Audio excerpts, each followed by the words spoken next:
Hey guys, Brad Danger here, and today we're going deep into the most insane real-life lawsuits Ferrari has launched against their own customers and anyone else who messes with their prancing horse. We've got internet memes, banned celebrities, and multi-million-dollar mistakes, and Ferrari's weird obsession with keeping its image pure. Starting with, well, before we get into those juicy stories, let's talk about why Ferrari legal team is more active than some small country governments. Ferrari. Yes, Ferrari is obsessed with its brand image. The badge, the red paint, the sleek silhouette. It's not just marketing, it is identity. Ferrari isn't just selling cars, it's selling dreams of status, wealth, performance, and exclusivity. And it wants to make sure no one misrepresents that dream, not even the people who own their cars. So the tools that Ferrari uses, trademark law, copyright, and contracts, so tight they'd make a lawyer sweat. They've even added ownership clauses that control how and when you're allowed to resell limited models. To Ferrari, your $300,000 payment doesn't make you a boss, it makes you a brand ambassador. And if you do anything off-brand, they're gonna come knocking with a cease and desist letter. Or worse, let's start off with deadmau5's Ferrari. Yes, this is a classic, the time Ferrari went full corporate buzzkill on DJ deadmau5. Back in 2014, deadmau5 owned a Ferrari 458 Italia, which is probably my favorite Ferrari of all time. But instead of keeping it clean, classy, and red, he decided to wrap it in a giant neon cat livery, complete with rainbow graphics, floor mats that said Ferrari, and a custom badge showing a cartoon cat instead of the iconic prancing horse. It was hilarious. It went viral. People loved it. Everyone except Ferrari. Ferrari hit him with a cease and desist, claiming trademark infringement. They said the custom badge and branding made it look like Ferrari endorsed the joke, which they absolutely did not. deadmau5 complied. He unwrapped the car, removed the badges, and put it up for sale. But the best part? Well, he later bought a Lamborghini Huracan and wrapped it in the exact same meme, calling it the Lamborghini Huracan. Ferrari, they couldn't say anything. Absolutely illegal move and absolutely a legend. The lesson, you can buy a Ferrari, but don't try to joke around with it. They have zero, zilch, nada humor when it comes to their brand. Okay, and real quick, have you ever pictured yourself sliding behind the wheel of a supercar, hearing the engine roar, and feeling all eyes on you? Well, guess what? The Ideal Collective right now is your new home for automotive dreams. And yes, signing up to win an Ideal car is completely free. Join today for your chance to win the very first Ideal car that we are giving away, like this one. Links in the pinned first comment down below. Go sign up, spots are limited, and enjoy the rest of the show. Next, let's talk about German fashion designer Philipp Plein, the king of neon sneakers and over-the-top Instagram posts. Back in 2019, Plein started posting pics of his lime green Ferrari 812 Superfast on Instagram. No big deal, right? I mean, you'd think so, but wrong. He was also placing his sneakers on the hood, showing models posing provocatively around the car and, according to Ferrari, using the car to promote his fashion brand. They said that the posts were making it look like they were endorsing his line of bedazzled high tops. After warnings, he ignored it. Ferrari sued and won. An Italian court ordered Plein to pay 300,000 euros in damages, plus 25,000 in legal fees, and slapped him with a 10,000 euro penalty per future post that included a Ferrari. That's right, he can't even post a picture of his own car anymore. That sucks. Plein responded with rage, calling Ferrari bullies and telling them to focus more on winning F1 races. No way.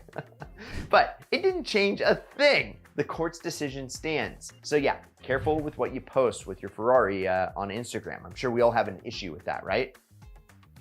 Yeah. Next.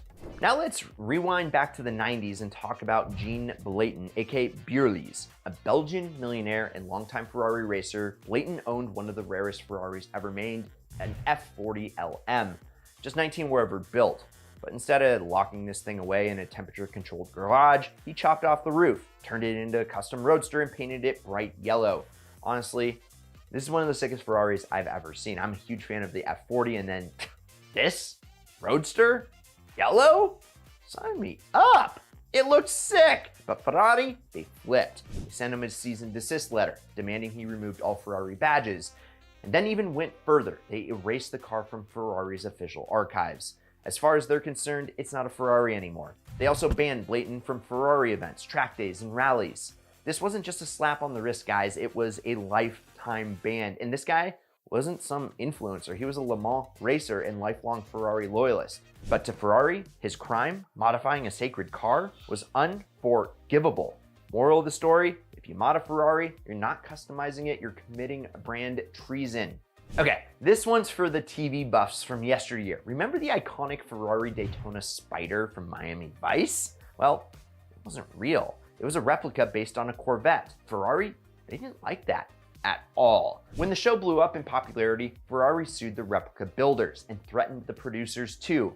But here's the twist. Rather than keep battling in court, Ferrari struck a deal. They agreed to give the show 2 brand new Testarossas for free as long as the fake car was destroyed. So in a now famous episode, they literally blew up the replica on screen. Sonny Crockett rolled up in a white Testarossa the next episode. Ferrari got real cars in the hit show, Miami Vice got new toys and killer screen presents. Everyone won, except the Corvette Ferrari thing. The takeaway, Ferrari doesn't just hate modded Ferraris, they hate fake Ferraris even more. Now, for the lowest blow, and you won't believe this one, Ferrari's battle with the Perro Foundation, an anti-doping charity based in Italy. In 2020, Ferrari announced their first ever SUV named the Perro. I hope I'm saying that right. Meaning pure blood in Italian. Problem is, the name was already trademarked by that charity since 2013. Instead of picking a new name, Ferrari sued the charity, arguing they didn't use it commercially enough. In the end, Ferrari, well, they won the rights, and by 2022, the Ferrari Perro SUV was officially launched. A billion-dollar company suing a small charity over a name? Yeah, not a very good look. Even if Ferrari was legally justified, the PR was rough. It just proves, though, nothing stands in Ferrari's way, not even goodwill. Okay, now, real quick, a couple of honorable mentions because I want to rapid fire a few more examples that show just how far Ferrari will go to protect its brand. And you might want to reconsider buying a Ferrari with, I don't know what money I have, but anyway, first off, Justin Bieber gets blacklisted. Yes, in 2016, Bieber modded his Ferrari 458, lost it after a night of partying, and auctioned it off without Ferrari's permission. The result? He was allegedly blacklisted by Ferrari. Dealers won't sell him a new model. In 2023, Ferrari of Houston sued a customer who resold his Perro SUV for profit, violating a contract that banned flipping within 18 months. Ferrari demanded the resale profits and legal fees. Shouldn't upset Ferrari, should ya? Now, luxury tuner Mansory designed a body kit for the Ferrari 488 that mimicked the FXXK. Ferrari sued, claiming design theft, and won. Even styling cues are off limits without Maranello's blessing. Ferrari even sued an unofficial owners club in Milan that kept using the Ferrari name after losing official status. After a 15-year legal battle, the club was forced to disband. Whether you're a celebrity, a tuner, or a lifelong fan, step outside the Ferrari-approved playbook and you'll hear from their lawyers. They're only a phone call away. So, why is Ferrari such a control freak, or is there a strategy? See, here's the thing. Ferrari, they ain't stupid. They're trying to preserve the most powerful brand in the auto world.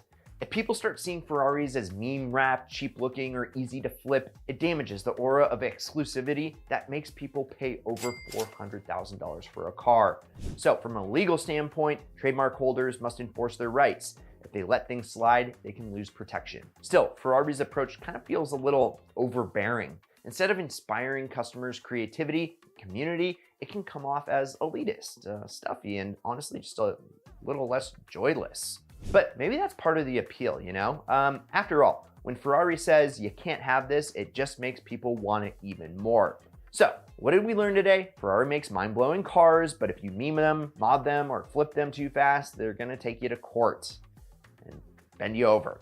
Even diehard fans, mega celebs, and nonprofits aren't safe from Ferrari's wrath. So the big question, does buying a Ferrari mean that you own it, or does that mean you're just leasing the privilege to represent the brand?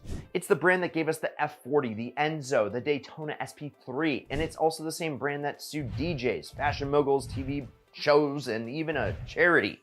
It's not just about V12s and redline revs, it's about trademarks, memes, and social media wars, and in fact, Ferrari is more protective of its brand than some people are of their own kids. So let us know in the comments below. Do you have a great Ferrari story? I can't wait to read it. I'll be down there. Let us know. Also, remember to go to winthisIdealcar.com to get access for free to win our very first ideal car that we're giving away.